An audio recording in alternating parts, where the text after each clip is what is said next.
In today's video, I wanted to look at some of the alternatives to the Firefox browser.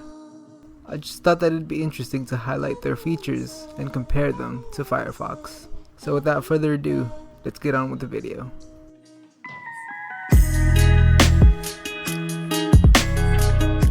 Firefox is an open source browser that, in its early years, used to be quite popular, existing as a competent alternative to Microsoft's Internet Explorer.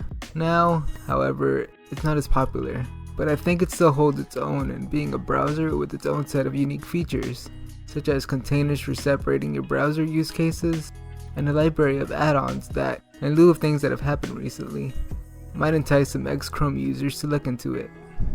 This video isn't about Firefox though. It's about the browsers that are based on it. Maybe both Firefox and non-Firefox users will find something they like in one of these browsers. First on the docket is Waterfox. When you first open Waterfox, you'll see the standard Firefox setup. If you've ever installed Firefox, you'll be familiar with the setup screen. It walks you through importing your bookmarks, syncing your browser with the Mozilla account, and installing any add-ons that you may use. For those who are a fan of the old school Firefox UI, it's your lucky day because it's the old school UI.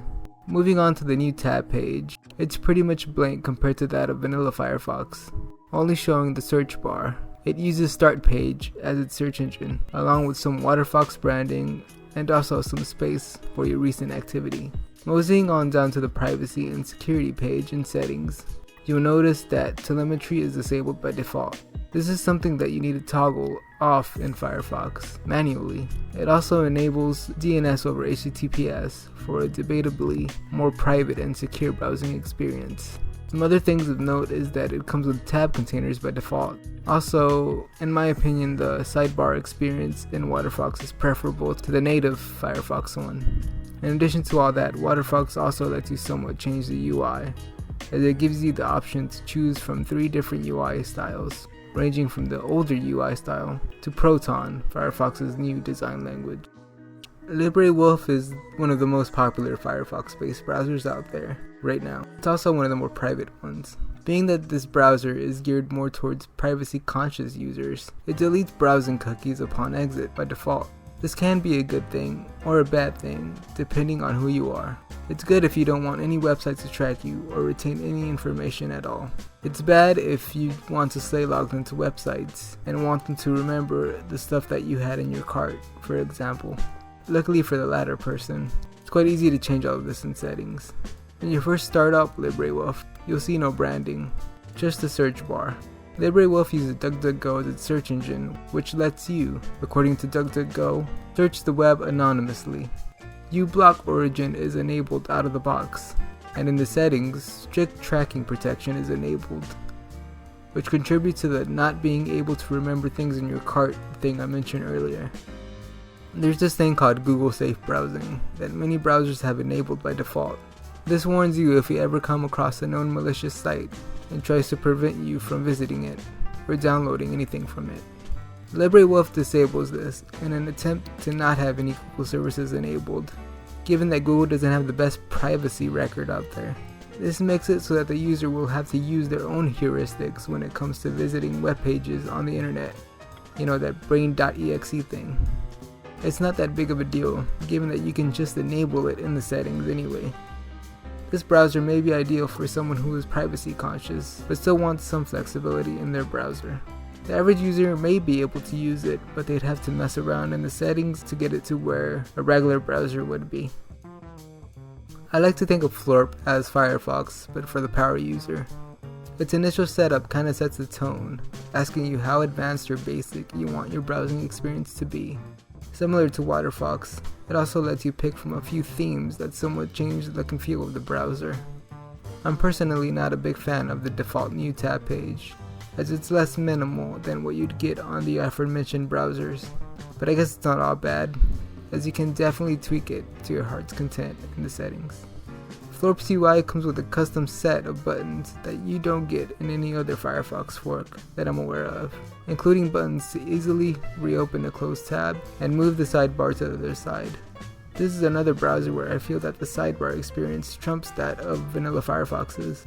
Vanilla Firefox only gives you a few shortcuts and an AI chatbot, while Floorp gives you a notes feature, a translation feature, and also some regular shortcuts with the ability to add your own. Support for web apps is a big feature that this browser has.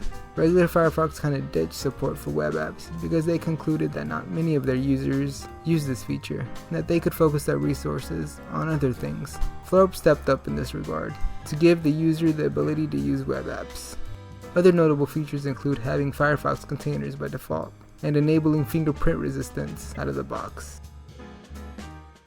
So here's another for the privacy conscious person, Mullvad. I heard that Mullvad is meant to be used with our VPN service that costs about $6 a year in the US, but it can probably be used without it if you really wanted to use it that way. Mullvad is an ephemeral browser, which means that it doesn't store anything you do in it. It deletes history, cookies, and whatnot upon exit. So off the bat, this makes it not ideal for anyone who wants to do online shopping or who wants to stay logged into whatever sites they like logging into. What sets this browser apart from the likes of LibreWolf is that it standardizes the rendering window to a predetermined size on the screen. This is so that everyone will have the same rendering resolution. That way no one can be fingerprinted by their screen size, even if they are maximizing their browser window. They also use their own DNS by default, adding an extra layer of security to an already secure and private browsing experience. If you're someone who's looking for a bit more privacy and slightly more anonymity, at least in relative terms because you can't be like 100% anonymous on the web, then this might be a good match for you. Last but not least is Zen. I've already covered this browser in a previous video, so please watch that if you'd like to know a bit more. So I'll just summarize. Zen is probably the most unique browser on this list, looking to aggressively change the look and feel of Firefox into something completely different. Yes, I know it's essentially a copy of Arc Browser, but still. This browser's claim to fame is its vertical tabs feature. Zen's implementation seems to be one of the more seamless ones. Visually, I maybe prefer the info density of Waterfox's vertical tabs, but in terms of how well thought out it is, this one takes the cake. It thought ahead when it came to different use cases. For example, for users who use split screen or side-by-side windows, they made it so that vertical tabs could be activated with just a hover over. It's also pretty customizable. Not only does it offer the ability to change its colors on the fly, but it also lets you add mods that change the behavior of the browser significantly. Significantly more than regular Firefox extensions will let you by themselves.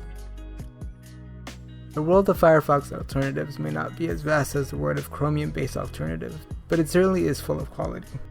Depending on your use case, any of these may be a good fit. Do you use Firefox or any of the Firefox-based alternatives? Let me know in the comments. I've been EC Tech, and thanks for watching. Peace.